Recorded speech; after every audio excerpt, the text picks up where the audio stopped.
Welcome to Heart with Anna, featuring your host, Anna Jaworski. Our program is designed to empower the CHD or congenital heart defect community. Our program may also help families who have children who are chronically ill by bringing information and encouragement to you in order to become an advocate for your community. Now, here is Anna Jaworski. Welcome to the 10th season of Heart to Heart with Anna. Our theme this season is Education for Heart Warriors, and we have a great show for you today. Today's show is You're Never Too Old to Dream a New Dream, Education for Heart Parents. And our guest is Marta Montero. Marta Montero is a wife, special education teacher, student, blogger, and mother of two boys with special needs, Jan and Ian. Jan is 15 years old, in 10th grade, and has good health, but he has attention deficit hyperactivity disorder. Ian is 8 years old, in 3rd grade, and has a complex congenital heart defect. He has had 2 surgeries, a Glenn and the Fontan, plus a catheterization. He currently takes aspirin and an Allopril. Ian has excellent grades at school, but doesn't practice any sports. He got a call from a music institute, and he starts learning to read music and play piano this month. Ian has a good relationship with his peers and his older brother. He loves Transformers and superheroes, especially Captain America. Marta and Ian have put together a coloring book for children with heart defects, which explains the process of having a heart condition and what happens while waiting for surgery. This book is available at the Pediatric Clinic of the Cardiovascular Center in Puerto Rico, free of charge to parents, and it is all in Spanish. So welcome back to Heart with Anna, Marta. My longtime listeners may remember you from Season 7 when you were on the program when we went around the world and we chatted with you from Puerto Rico. And then they had a chance to hear you as the guest host of our first and only Spanish show. I'm happy to be here again. Well, I'm so excited. Here we are doing it in English again, which I'm very proud of you for tackling an interview in your second language, which you do beautifully. So, Marta, let's go ahead and start by talking about your education. Did you go to college right after high school? I start a semester later. I start work in a supermarket. Okay. So you started school just a semester after you went to high school. And when is it that you got married? I got married in 2001. Okay. Was finished my degree. Oh, so you had already finished your degree, and then you decided to get married. I married a year after finished the degree. Oh, okay. So you already were working as a professional for a year before you got married. Mm-hmm. And you were working as a special education teacher at that time? Start like elementary. So you started teacher, in elementary? Okay. But I changed. I prefer special education. Oh, okay. So is your degree in special education or regular education? Special education, mild disabilities. So your degree is in special education, specializing in mild disabilities? Yes. Okay. But you worked as an elementary school teacher to begin with, just in a regular classroom? Yeah, I start in a little school teaching Spanish. Oh, okay. It was a regular school, a private school. So you started your first year of teaching in elementary school, but it was in a private school, and you taught Spanish. But you always knew that you wanted to work with special children, right, Marta? Yeah. Yes. So the second year that you were teaching, did you still stay in a private school, or did you move? I moved. Okay. And what kind of children did you work with? With high school students. Oh, you worked with high school students. Okay, so that was a big change for you. Yeah. But then you were working with a special population, right? Yeah, still working with special population. Okay. So, but when you first started, you were working with children who were not special education children, correct? The first one, no. The private school are regular. Okay. And so then you were telling me during a break that you actually worked with autistic children. Is that correct? Yeah. Okay. So that's a big change, to work with children who are on the spectrum, what we call in the United States on the spectrum. Children with autism can have a wide range of disabilities. Were you working in a self-contained classroom? Yeah. Okay. Wow. So that was a big difference for you. I really miss them. Do you? Yeah. You're not working with autistic children anymore? I have some students in the high school, but they are integrate because, They're integrated? yeah, Okay. because they can be in a regular school no matter the spectrum. Right. But it's not the same. No. So is it more like you're a counselor to them now instead of teaching them all day long? No, I'm teaching them Spanish and math. Okay. It's like different than the regular teacher and trying to help them to understand if they don't understand the teacher. Okay. So you're teaching them coping skills. Uh-huh. Okay. Yeah, that's really, really different than what you were doing before, it sounds like. So when did you decide to start your family? How many years had you been teaching when you had Jan? I have Jan after 2 years of marriage. Okay. And I don't want to have another baby because he started to present the symptoms of hyperactivity. And when I start working with the autistic children, but I understand that I maybe was better have only one. Mm-hmm. But then Jan's coming to tell us that he wants a brother. In other situations, in common with the disorder that he have, psychologists tell us that, yeah, it's cool that he have a brother. Mm-hmm. So we have a Jan. Okay, so that's why you waited such a long time, though. It sounds like you were maybe uncertain about having another child. Exactly. I want to say exacto. I think everyone would understand that. That's close enough to English. That's kind of cool. What is the highest level of education that you had before you had Ian? When I have Ian, I in the master degree. Okay. And your husband? What does your husband do? My husband he studied in an institute of mechanic to learn mechanic. Mm-hmm. But then he moved to the correctional academy. Oh, okay. And now he works in the correctional institution here in Puerto Rico. Okay, wow. So that's really, really different. Yes. Okay, so you started with your bachelor's, you waited to get married until after you had your bachelor's, and then your husband was supportive of you going back and getting your master's even after you were married, and then you had Ian. Am I right? Yeah.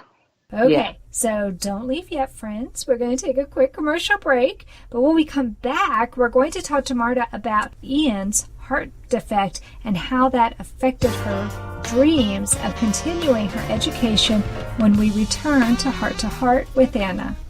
The most common themes that I hear is why. She always needed a lot of attention. She had strokes. Even though it's a natural inclination to withdraw from the CHD community, I think being a part of it helped me be part of the solution. Heart to Heart with Michael. Please join us every Thursday at noon Eastern. I'm Michael Lieben, and I'll be your host as we talk with people from around the world who have experienced those most difficult moments.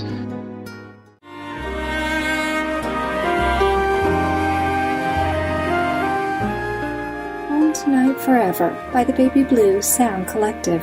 I think what I love so much about this CD is that some of the songs were inspired by the patients. Many listeners will understand many of the different songs and what they've been inspired by. Our new album will be available on iTunes, Amazon.com, Spotify. I love the fact that the proceeds from this CD are actually going to help those with congenital heart defects. Enjoy the music.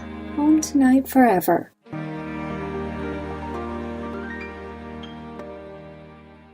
Welcome Welcome back to our show, Heart to Heart with Anna, a show for the congenital heart defect community. Today's show is You're Never Too Old to Dream a New Dream, Education for Heart Parents. And we're here with Marta Montero, and we're talking about how even heart parents may dream of continuing their education and how having a heart warrior may affect our ability to dream a new dream. So, Marta, we just finished talking about a timeline of events in your life, and we knew that you already had a bachelor's, you were already working on your master's when you had Ian. And I know that my husband had a bachelor's degree before we had Alexander, but he always knew he wanted to continue his education, and then having a heart warrior kind of put our entire lives on hold.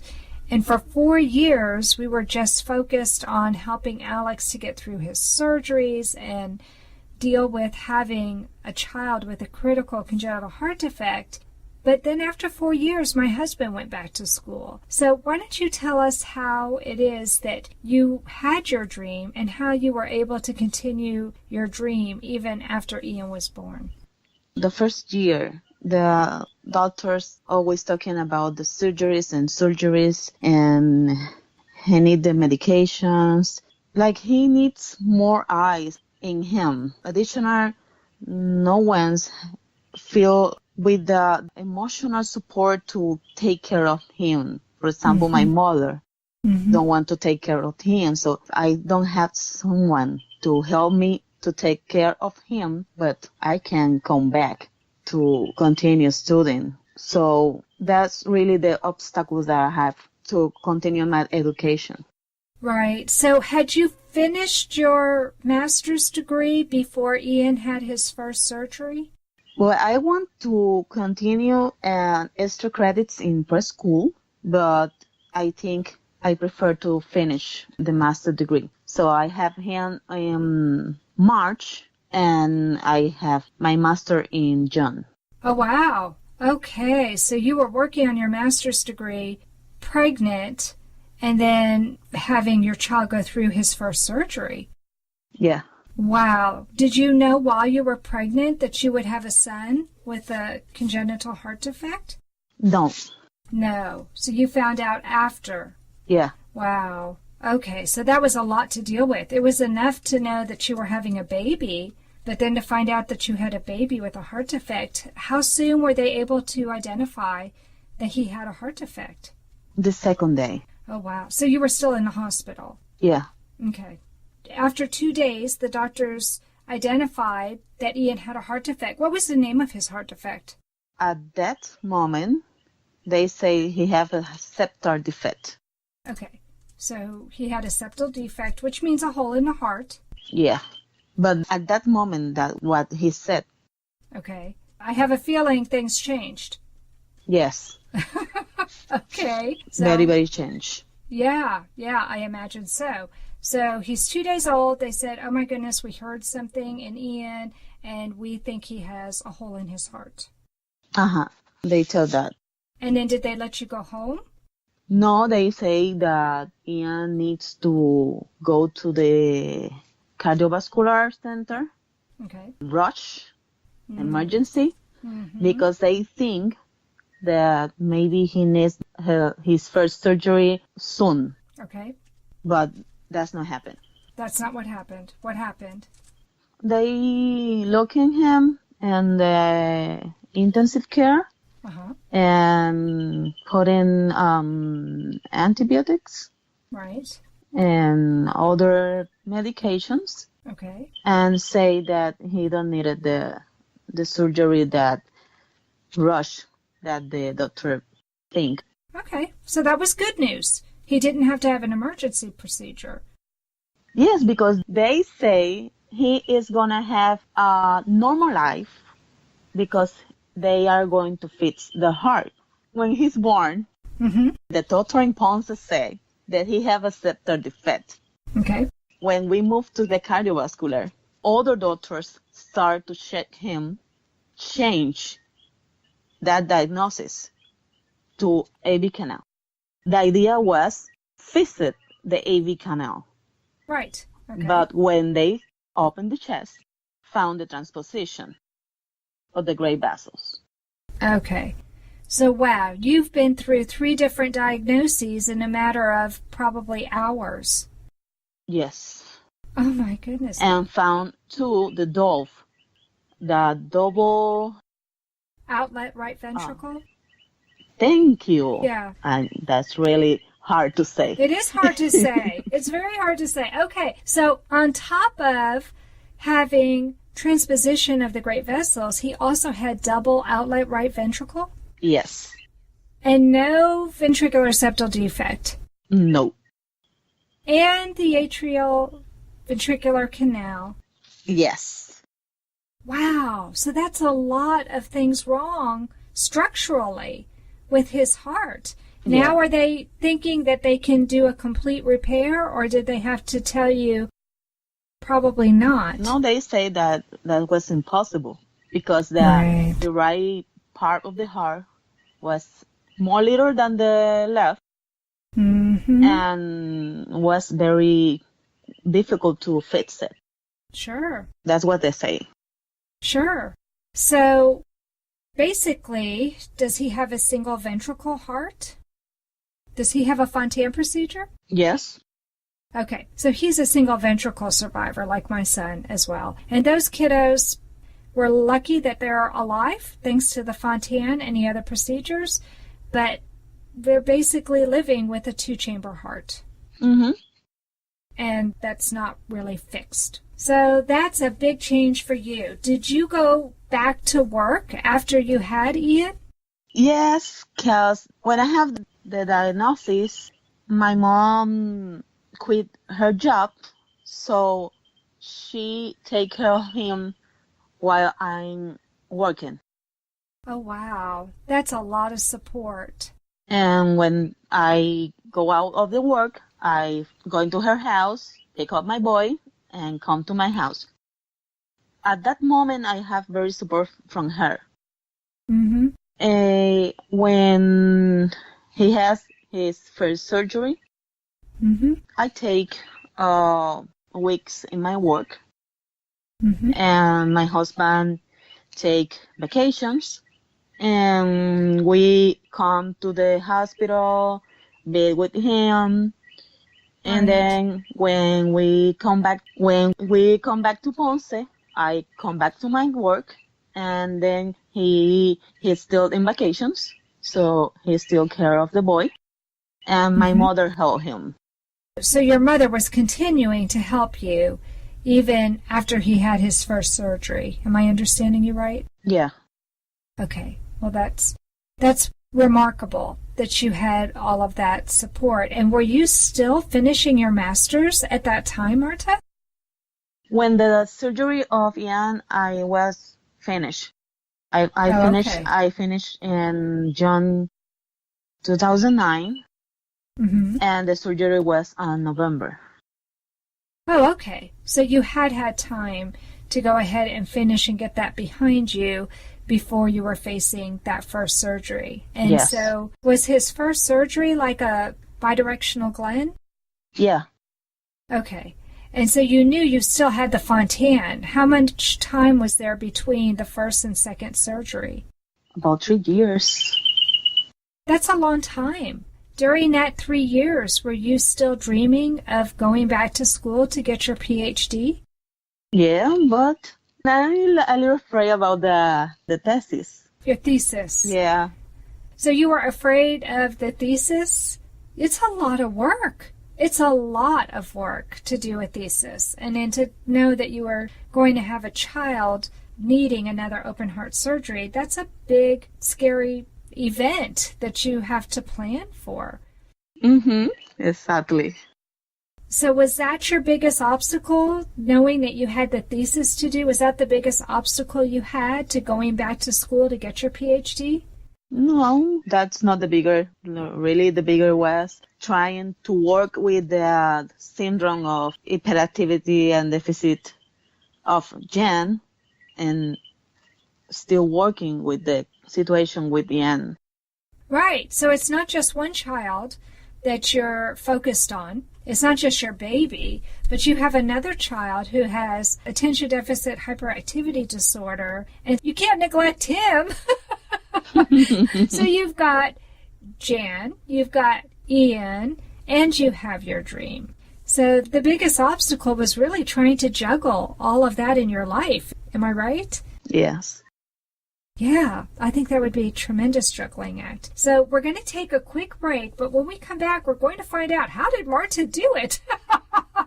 I'm sure you all want to know, because I want to know, how is she doing it? We'll take this quick break and come back and see what advice Marta has about you finding your dream and dreaming your dream even after you have a child with a chronic illness. We'll be right back. When I saw so many of these CHG groups growing, I found family just ready to join me. Anyone who is a member of the adult congenital heart defect community can be a guest on our show. We have a great year planned, and we look forward to sharing other interesting topics. Heart to Heart with Nicole and David, serving the ACHD community, Wednesdays at noon Eastern. You are listening to Heart with Anna. If you have a question or comment that you would like addressed on our show, please send an email to Anna Jaworski at anna@hearttoheartwithanna.com. That's anna@hearttoheartwithanna.com. Now, back to Heart with Anna. Welcome back to our show, Heart to Heart with Anna, a show for the congenital heart defect community. Today's show is You're Never Too Old to Dream a New Dream, Education for Heart Parents. And I have so enjoyed talking with Marta about her journey. Wow, it's been quite a journey, having 2 children with special needs, especially one child who's a single-ventricle warrior. But on top of that, having an older son who has his own special needs with attention deficit hyperactivity disorder. So that's a lot to deal with. And I'm wondering, Marta, how did you do it? What did you and your husband decide on to allow you to continue to dream your dream in spite of having to work with these 2 children who had such heavy demands on your time? He always support the path of continuous student. He always say, you can come back. I don't have any problem. You can do it. Mm-hmm. Wow. They say, did you hear that sound of Dr. Montero? Oh, yes. So he's already envisioning you a doctor because you've got your PhD. I love it. So, yes, do you hear that sound, Dr. Montero? I love it. Okay. And so he's already ahead of you. He's got you with your degree already, doesn't he? He's already envisioning it for you. I love that. Having that kind of support must be tremendous, but also a lot of pressure. Yeah. A lot. Yeah. So what advice do you have for parents like you who have a dream? You want to be Dr. Montero. It's going to happen, but having to deal with so many other things in your life. You're working full time. You have 2 children who need your attention full time. You have other family members in the community that I'm sure you want to spend time with your mom and other family members too, especially this wonderful husband. How do you juggle all of it? I only think that I need to do this to bring my boys and my family to be okay. I learned that I need to still learning if I want to grow and have teaching my boys the importance of continual learning. Mm-hmm. That, like you say, we never old to studying, we never old to continue doing something good. Right. So you're showing them how you value education by going back to school yourself, by being in school yourself. That's a beautiful role model for your children. I expect that they appreciate. I should think they do appreciate having you showing them. And you know how hard it is. You still have to do laundry. You still have to go shopping and do cooking and all of the other things that moms do. So they can't really complain about their homework, can they? You have way more homework than they do. And so are they good students because of that? You had said in your bio that Jan was a good student and that Ian was a good student, despite the fact that they had their challenges. Do you think it's because of the good example that you're setting for the boys, that they work so hard at school themselves? I don't know. You're being too humble. I love that about you. I do. But I have a feeling that I answered my own question. I think that they're good students because they watch their mom and they see all the wonderful things their mom is doing. And they know mom is going to be Dr. Montero before too long. How much longer do you have to work on your PhD, Marta? It's supposed to be 4. Mm-hmm. I have finished 1, so 3. 3 more left. Yes. And how old will Jan be when you finish your PhD? Jan? Yes. 18. Wow, so he'll be graduating from high school when you're getting your PhD. Yeah, I expect to finish at the same time that he finished high school. Wow. Because he really needed more help in the university. So I prefer don't be the 2 of us in the university at the same time. Yeah, I get that. Yeah, I think it's more difficult. Yeah, he doesn't want to go to the same university his mom is at. I get that. No. It's also very expensive to have 2 people in university at the same time. Yes. Now he still decide what he wants to study.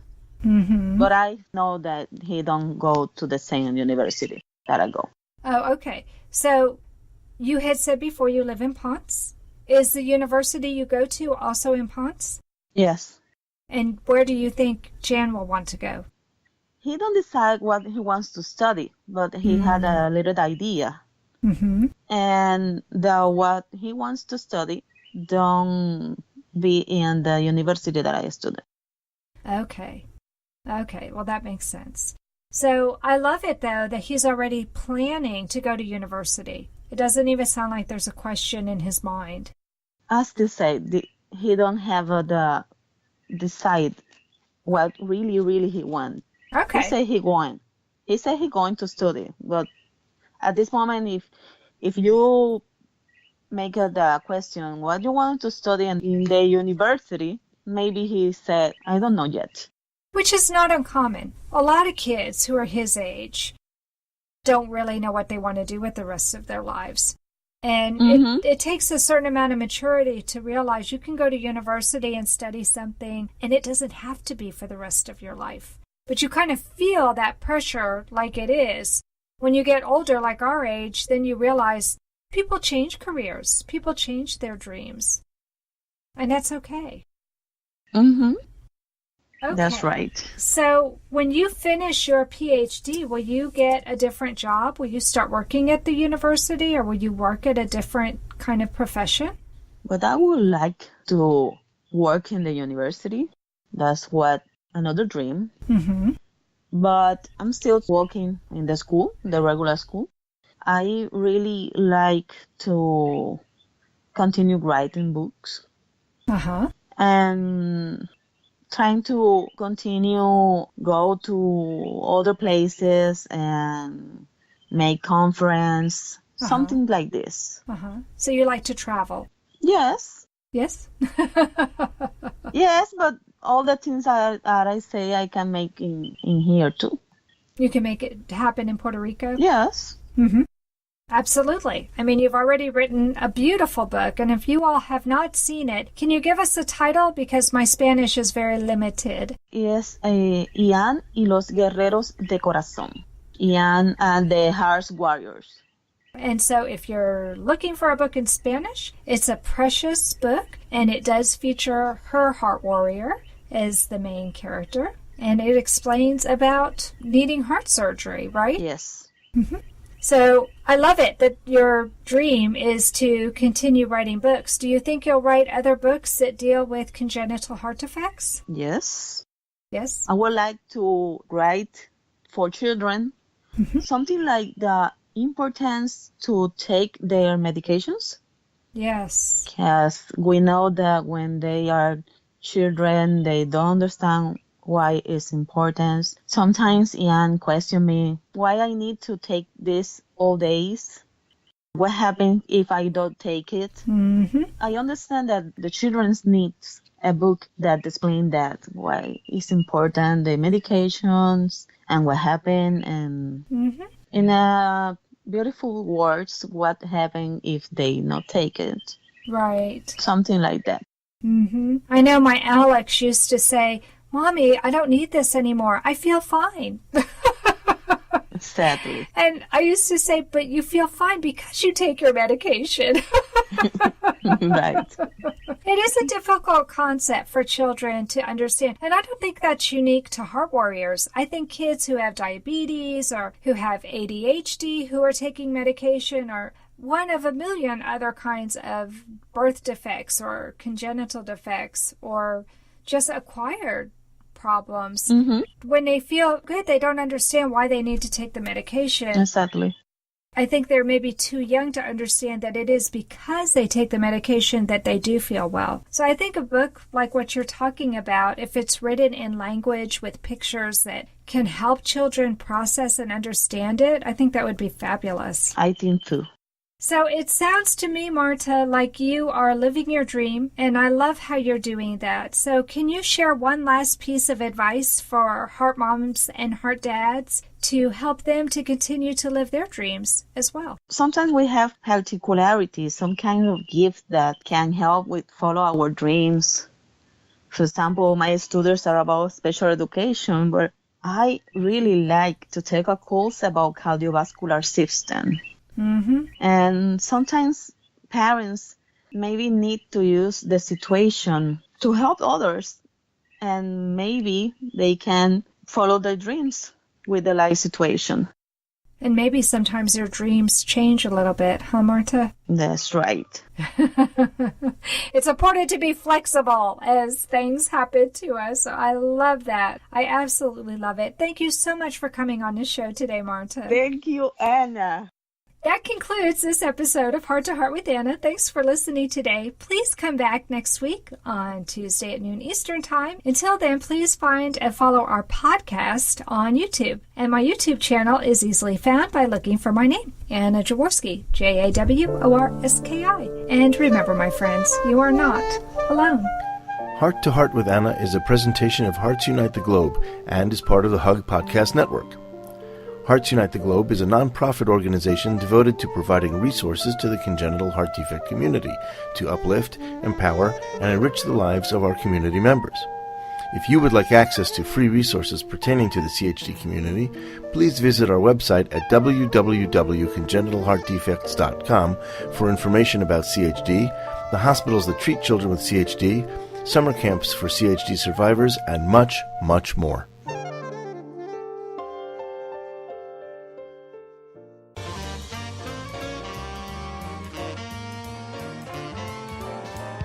Thank you again for joining us this week.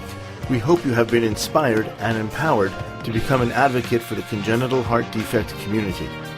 Heart to Heart with Anna, with your host Anna Jaworski, can be heard every Tuesday at 12 noon Eastern Time.